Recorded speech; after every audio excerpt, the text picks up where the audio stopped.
जानते हैं कि हालिया जो अप्रैल का महीना है ये अभी अपने आगाज़ में है और बारिशों का स्पेल जो ख़त्म हो चुका है और गर्मी की शिद्दत में जो फ़ौरी इजाफा होने वाला है। तो तफसीलात जानते हैं कि अप्रैल के महीने में किस तरह से गर्मी की शिद्दत में इजाफा होगा।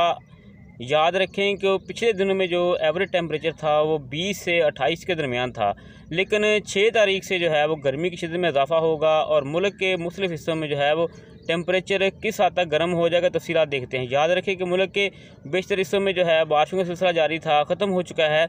तो इस सिलसिले में देखेंगे 6 से लेकर 10 तारीख तक जो है वो मुल्क के बेशतर हिस्सों में जो एवरेज टेम्परेचर है वो 28 से 32 के दरमियान रहेगा और 11 से लेकर 15 तारीख तक यानी 11 अप्रैल से लेकर 15 अप्रैल तक जो है दरमियान में एक हल्का सा जो बारिशों का स्पेल आएगा।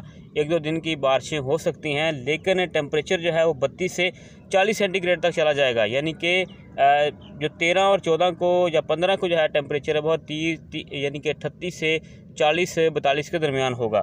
उसके अलावा जो 16 के बाद देखें तो 16 के बाद 20 तक जो है एवरेज टेम्परेचर जो है वो 36 से 38 और 39 सेंटीग्रेड तक रहेगा, जबकि 21 से लेकर 30 तारीख तक यानी 30 अप्रैल तक जो टेम्परेचर है एवरेज जो है वो 32 से 44 सेंटीग्रेड तक रहेगा। यानी कि 32 से 40 सेंटीग्रेड तक इतनी शिद्दत हो जाएगी गर्मी की।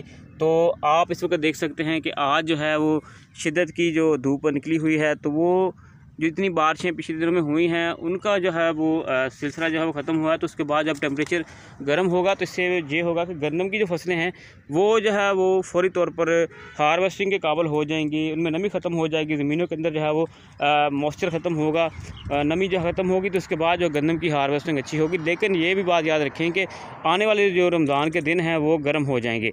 यानी जो अप्रैल के महीने में टेम्परेचर है वो एवरेज जो है मुल्क के मुख्तलिफ़ हिस्सों में वो 42 से 44 सेंटीग्रेड होने वाला है। शुक्रिया जी।